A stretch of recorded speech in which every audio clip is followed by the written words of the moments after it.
राधे राधे दोस्तों, सबसे पहले आप सभी को ज्येष्ठ पूर्णिमा और वट पूर्णिमा की हार्दिक शुभकामनाएं।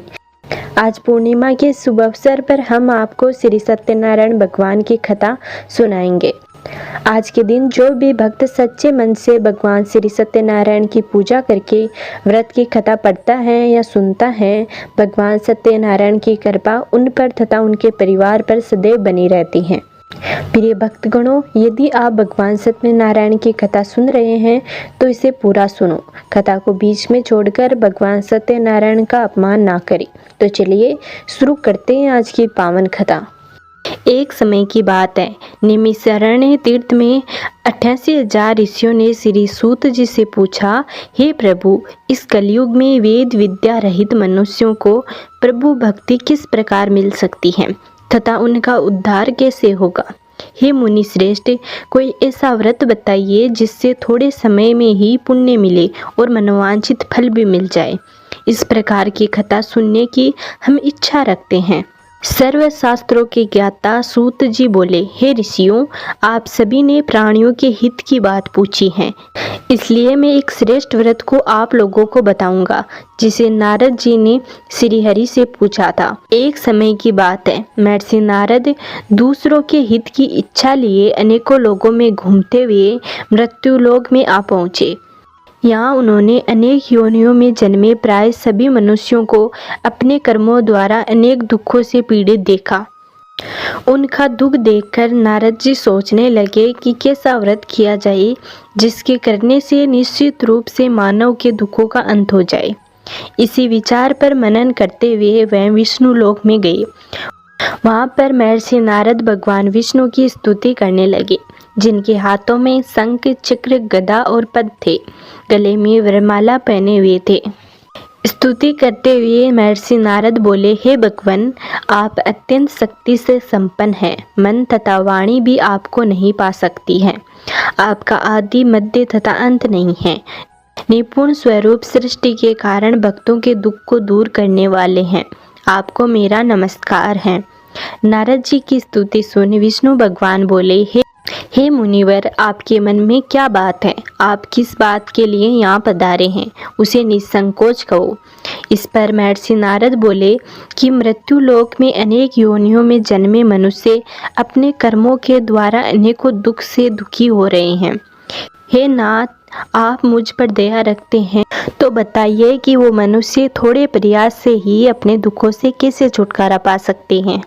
श्री हरि बोले, हे नारद, मनुष्य की भलाई के लिए तुमने बहुत अच्छी बात पूछी है, जिसके करने से मनुष्य मोह से छूट जाता है। वह बात मैं बताता हूँ, उसे सुनो। स्वर्गलोक और मृत्युलोक दोनों में एक दुर्लभ व्रत है जो पुण्य देने वाला है। आज प्रेमवश होकर मैं उसे तुमसे कहता हूँ। श्री सत्यनारायण भगवान का यह व्रत अच्छी तरह विधान पूर्वक करके मनुष्य तुरंत ही यहाँ सुख भोग कर मरने पर मोक्ष पाता है। श्री हरि के वचन सुनकर महर्षि नारद बोले कि उस व्रत का फल क्या है और उसका विधान क्या है। यह व्रत किसने किया था? इस व्रत को किस दिन करना चाहिए?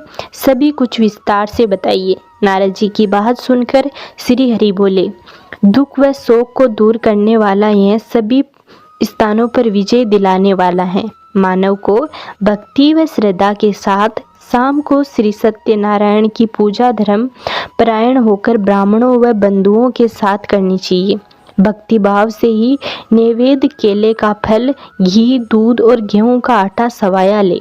गेहूं के स्थान पर साठी का आटा, शक्कर तथा गुड़ लेकर वह सभी भक्षण योग्य पदार्थों को मिलाकर भगवान का भोग लगाएं।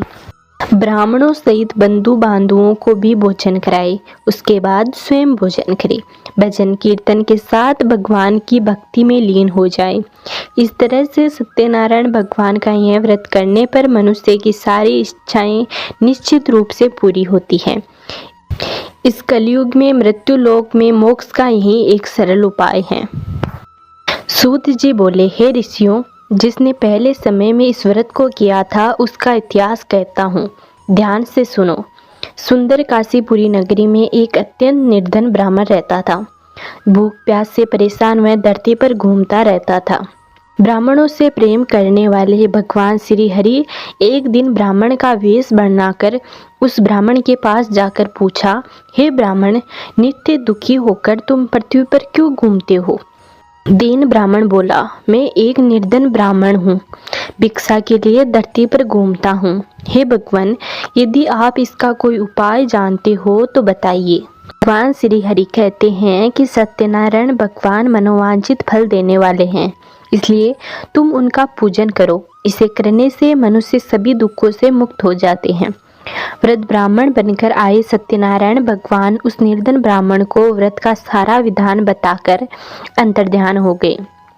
ब्राह्मण मन ही मन सोचने लगा कि जिस व्रत को व्रत ब्राह्मण करने को कह गए हैं, मैं उसे जरूर करूँगा। यह निश्चय करने के बाद उसे रात में नींद नहीं आई। वह सवेरे उठकर सत्यनारायण भगवान के व्रत का निश्चय कर भिक्षा के लिए चला गया। उस दिन निर्धन ब्राह्मण को भिक्षा में बहुत धन मिला, जिससे उसने बंधु बांधवों के साथ मिलकर श्री सत्यनारायण भगवान का व्रत संपन्न किया। भगवान सत्यनारायण का व्रत संपन्न करने के बाद वह निर्धन ब्राह्मण सभी दुखों से छूट गया और अनेक प्रकार की संपत्तियों से युक्त हो गया। उसी समय से यह ब्राह्मण हर माह इस व्रत को करने लगा। इस तरह से सत्यनारायण भगवान के व्रत को जो मनुष्य करेगा वह सभी प्रकार के पापों से छूटकर मोक्ष को प्राप्त होगा। जो मनुष्य इस व्रत को करेगा वह भी सभी पापों से मुक्त हो जाएगा। सूत जी बोले, इस तरह से नारद जी से नारायण जी का कहा हुआ श्री सत्यनारायण भगवान का व्रत को मैंने तुमको बताया है। हे विप्रो, मैं अब और क्या कहूँ? ऋषि बोले, हे मुनिवर, संसार में उस ब्राह्मण से सुनकर और किस किस ने इस व्रत को किया है, हम सब इस बात को सुनना चाहते हैं। इसके लिए हमारे मन में श्रद्धा भाव है। सूत जी बोले, हे मुनियों, जिसने इस व्रत को किया है वे अब सुनो। एक समय वही ब्राह्मण धन एवं ऐश्वर्य के अनुसार अपने बंधु बांधवों के साथ इस व्रत को करने को तैयार हुआ।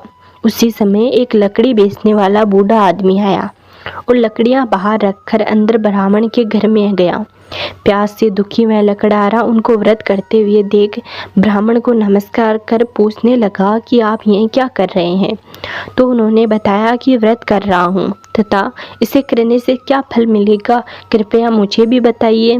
ब्राह्मण ने कहा, सब मनोकामनाओं को पूरा करने वाला यह सत्यनारायण भगवान का व्रत है। इसकी कृपा से ही मेरे घर में धन दाने की वृद्धि हुई है। ब्राह्मण से सत्यनारायण भगवान की व्रत के बारे में जानकर लकड़हारा बहुत खुश हुआ। चरणामृत लेकर वह प्रसाद खाने के बाद वह अपने घर गया। लकड़हारे ने अपने मन में संकल्प किया, आज लकड़ी बेचने से जो धन मिलेगा उसे से भगवान श्री सत्यनारायण का व्रत करूंगा। मन से इस विचार को ले बूढ़ा आदमी सिर पर लकड़ियां रखकर उस नगर में बेचने गया जहां धनी लोग ज़्यादा रहते थे। उस नगर में उसे अपनी लकड़ियों का दाम पहले से 4 गुना अधिक मिला। बूढ़ा प्रसन्नता के साथ दाम लेकर केले, शक्कर, घी, दूध, दही और गेहूं का आटा ले और भगवान सत्यनारायण के व्रत की अन्य सामग्री लेकर अपने घर गया।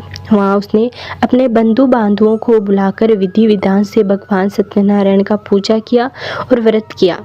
इस व्रत के प्रभाव से वह बूढ़ा लकड़हारा धन पुत्र आदि से युक्त होकर संसार के समस्त सुख भोगकर अंत काल में वैकुंठ लोक चला गया। तो दोस्तों, ये थी भगवान सत्यनारायण की कथा। उम्मीद करते हैं आपको ज़रूर पसंद आई होगी। यदि आपने अभी तक हमारे चैनल को सब्सक्राइब नहीं किया है तो कर ले। मिलते हैं अगले वीडियो में, तब तक नमस्कार।